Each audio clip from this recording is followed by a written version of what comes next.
काल दिवसाला पण आणि रात्रीला पण बऱ्याच प्रमाणे पाऊस आल्यामुळे आमचं संपूर्ण दोन दोन एकर क्षेत्र पाण्यात डुबलेलं आहे. आता जे काही क्षेत्र डुबलेलं असले तर त्याच्यात एका महिन्यापर्यंत कुठलंही पीक आता लागवड करता येणार नाहीये आणि जे आता लागवड केलेलं आहे ते पूर्णपणे सडून जाणार आहे. आता परत आम्हाला हे पूर्ण पीक सडल्यानंतर आम्हाला वापस लागवड करावी लागणार आहे.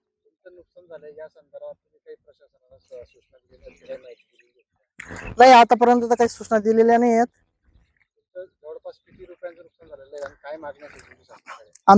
आमचं जवळपास आता 15 ते 20 हजार रुपयापर्यंत नुकसान लागवडीला खर्च आलेला होता. नांगरणी, वखरणी, लागवडी, बियाणं, खत. तर त्याच्यात आता आमच्या शासनाकडे एकच मागणी राहील का आमचं जे काही नुकसान झालेलं आहे ते नुकसानाची आम्हाला थोडीफार कशाने पण भरपाई मिळाली पाहिजे.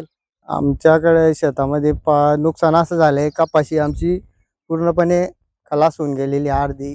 2 एकरामध्ये डायरेक्ट 1 एकर डायरेक्ट पाऊस पुढला हे होऊन गेलेलं आहे. ते कपाशीच खराब होऊन गेलेली आमची.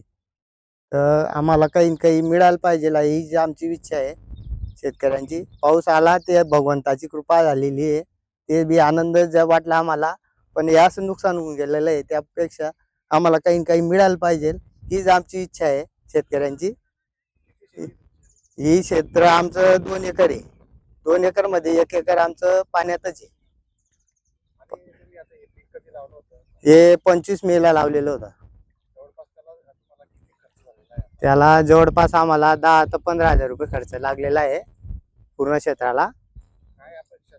आम्हाला शासनाकडून एकच अपेक्षा आहे की काही मिळायला पाहिजे आम्हाला म्हणजे त्याच्याहून काही मोबदला मिळायला पाहिजे.